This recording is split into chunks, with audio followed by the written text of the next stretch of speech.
Bora começar o nosso vídeo de hoje para falar sobre o interesse do Vitória em contar com o centroavante Mário Sérgio, o goleador do Paysandu nessa atual temporada de 2023, com 15 bolas na rede em até aqui 27 atuações, sendo 2 gols em 5 partidas na Série C do Campeonato Brasileiro. Também marcou 10 gols na disputa do Campeonato Paraense em 13 partidas e mais 3 gols na Copa Verde também em 7 atuações, onde o Paysandu acabou ficando com o vice-campeonato. De fato, um jogador que vive uma grande fase desde o ano passado, onde foi um dos artilheiros do Brasil, em determinado momento estava na liderança, entre um dos principais goleadores, vestindo a camisa do modesto Fluminense do Piauí, onde ele marcou 24 gols em apenas 30 jogos. Na reta final do ano ainda foi para o Mirassol, onde participou de 5 jogos, o Mirassol que subiu da Série C para a Série B do Campeonato Brasileiro. Desse ano não foi aproveitado e emprestado ao Paysandu até o término da Série C do Campeonato Brasileiro. Então, se o Vitória fosse negociar essa sua rescisão e vir para chegar no Barradão, teria tanto nessa negociação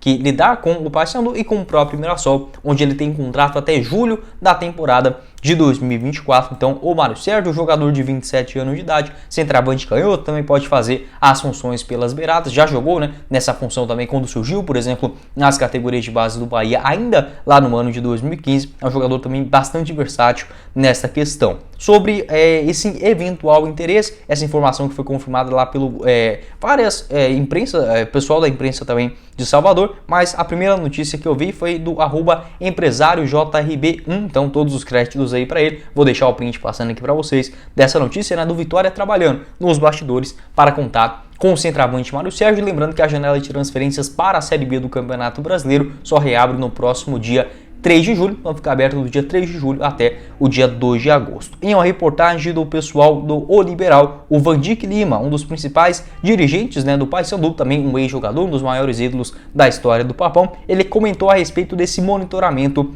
do atleta. Abre aspas. Na verdade, a questão do Mário Sérgio é que a imprensa baiana tem batido muito nisso de que o Vitória tem interesse nele. Não chegou nada para o Paysandu, afirmou o eterno ídolo da Fiel. Ele que tem contrato, como eu falei para vocês, até o final da Série C do Campeonato Brasileiro. O Mário está satisfeito aqui e nós também. A torcida adora o Mário Sérgio e a nossa intenção é continuar com ele, não só nessa temporada, mas no futuro, no outro ano também, concluiu, fecha aspas, foi o que mencionou o importante dirigente do Paysandu, garantindo que não tinha nenhuma proposta oficial do Vitória. Acho normal negarem, por exemplo, um eventual acordo ou até mesmo monitoramento, porque a janela de transferências ainda está relativamente longe de se chegar. O Paysandu, que vive um momento também delicado na Série C do Campeonato Brasileiro, precisa recuperar os pontos perdidos no começo da trajetória, e o Vitória também, que beleza, precisa de pressa. Seria interessante, por exemplo, em uma eventual contratação, o jogador já chegar anteriormente do Barradão para fazer os seus treinos, adaptar o mais rápido possível com a equipe, mas como a janela só reabre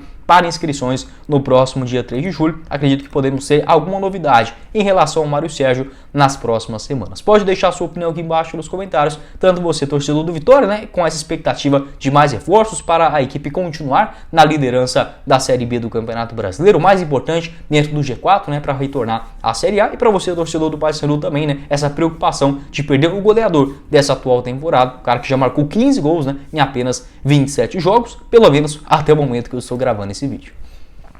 Sobre as principais características de jogo do Mário Sérgio, já falei sobre essa sua versatilidade. Atualmente no Paysandu ele vem jogando um pouco mais centralizado, pelo menos das partidas que eu assisti com maior atenção do Papão nessa atual temporada, ele ao lado do Bruno Alves, o Bruno Alves com mais correria, especialmente pelo lado direito do campo, mas o Mário Sérgio pode jogar nas duas funções, seja aquele centroavante mais paradão dentro da grande área, ou com a dupla, ou algo nesse sentido. Se encaixou muito bem também nessa questão de ser um goleador, como aconteceu no Fluminense no ano passado, e agora também vestindo a camisa do Papão. Canhoto, 1,81 m de altura e é muito forte fisicamente. Bom também na condução de bola, é um jogador que consegue sair em velocidade, em explosão, tem muita categoria para tocar, por exemplo, na saída do goleiro, finalizações de fora da área e aquele oportunismo, claro, que é sempre muito importante para um centroavante, e os números do Mário Sérgio não mentem também, se não fosse um jogador com faro de gol, não teria números tão expressivos como nas duas últimas temporadas. Para falar um pouco mais sobre a sua trajetória, 27 anos, então a gente já pode imaginar um histórico relativamente extenso, né, vídeo hoje para falar sobre uma das coisas mais inusitadas do futebol brasileiro na temporada de 2023, de um jogador que foi sim procurado pela diretoria do Vitória para a disputa dessa Série B, acabou não vindo, que é o Guilherme Bissoli, jogador de 25 anos de idade, ex-Avaí, Atlético Paranaense, Cruzeiro, São Paulo também, né, onde começou nas categorias de base. No ano passado ele marcou 14 gols na disputa da primeira divisão com a camisa do outro leão, né, o Leão da Ilha, pelo Avaí, e foi um dos artilheiros da Série A do Campeonato Brasileiro. Acontece que nessa temporada o Atlético Paranaense não quis contar com o jogador e, por incrível que pareça, ele ainda não atuou nenhuma vez nessa atual temporada de 2023. Como falei, eu não lembro de um caso assim. Pode ser um jogador, por exemplo, que tem uma punição de doping ou, por exemplo, a negociação com o exterior, ele fique impossibilitado de se inscrever. Aí sim, o jogador não atua, apesar de uma boa temporada anterior, fica impossibilitado de realizar jogos na temporada seguinte. Mas no caso do Guilherme Bissoli, pelo menos até onde eu sei, não tem nenhum tipo de impedimento, apenas o Atlético Paranaense que não conseguiu encontrar o melhor acordo para a sequência do ano. O Vitória que procurou o jogador já nos últimos dias da janela de transferências, que se encerrou no último dia 20 de abril, se eu não estiver enganado, no final do mês de abril. Essa informação lá do canal do Canto Rubro Negro, vou pegar aqui a informação direitinho.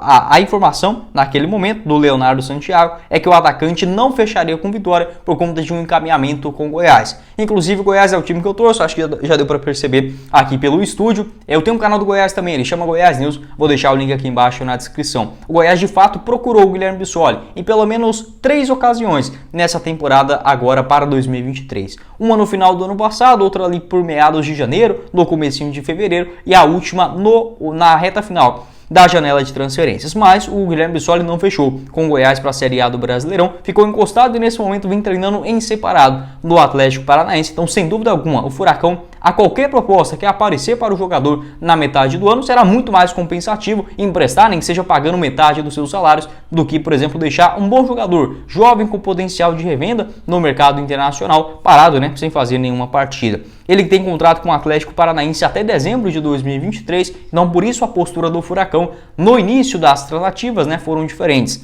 O Atlético, no momento, no final do ano passado, até houve o interesse do Vasco da Gama, mas naquele momento o Furacão apenas topava negociar o jogador em definitivo, ou seja, mediante um pagamento, uma compensação financeira. O Barbieri foi contratado pelo Vasco e o Guilherme Bissoli acabou não chegando mais no Cruz Maltino e permanecendo no Furacão. O Goiás também inicialmente queria um empréstimo, né, e o Furacão naquele momento também não gostaria de emprestar o jogador. O tempo foi passando, a janela de transferência se encerrou e o atleta ainda segue impossibilitado de atuar, até porque a janela de transferências para as equipes da Série A e B do futebol brasileiro só volta a abrir no próximo dia 3 de julho. Então até lá, o Guilherme Bissoli não pode atuar aqui no Brasil, exceto se for por clubes da Série C ou da Série D do futebol brasileiro. Sem dúvida alguma, acrescentaria bastante dentro do atual elenco do Vitória e de qualquer outra equipe. Eu aceitaria ele tranquilamente no Goiás, que está na Série A do Campeonato Brasileiro, por que não? Na Série B seria sim um nome de bastante destaque.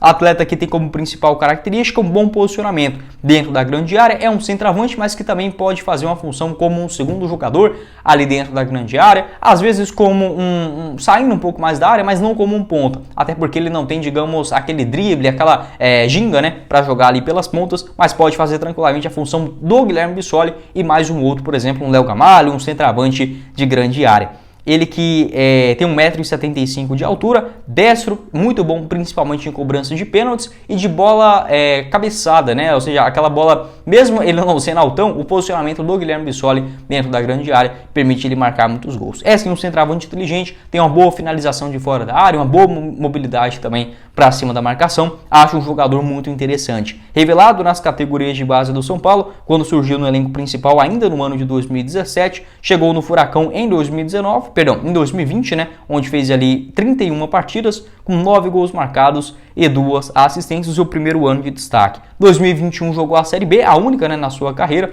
com a camisa do Cruzeiro. Foram 11 partidas no comecinho do ano, um gol marcado e uma assistência, e voltou para o Furacão, onde foi bem no Atlético, 7 gols marcados em 28 jogos. No ano passado, fez 6 partidas pelo Atlético no campeonato estadual, apenas uma assistência, e foi repassado, após esse momento negativo, para o Avaí na disputa da primeira divisão, marcando seus 14 gols. Quero saber a sua opinião aqui embaixo nos comentários sobre essa boa possibilidade do mercado. Acho sim grande a chance do Atlético ou negociar ele, por exemplo, com um clube do exterior ou até mesmo aqui no futebol brasileiro, já que se deixar passar para agora, não vai conseguir, por exemplo, render nada, já que seu contrato se encerra no final do mês de dezembro, e se for para ficar treinando em separado, pagando 100% do seu salário, é muito melhor emprestar para outra equipe, e o próprio jogador também, com toda certeza, deve estar querendo atuar. Pode deixar sua avaliação sobre esse jogador procurado pela diretoria do Vitória, e não seria nenhuma surpresa, buscar o atleta de novo na metade do ano.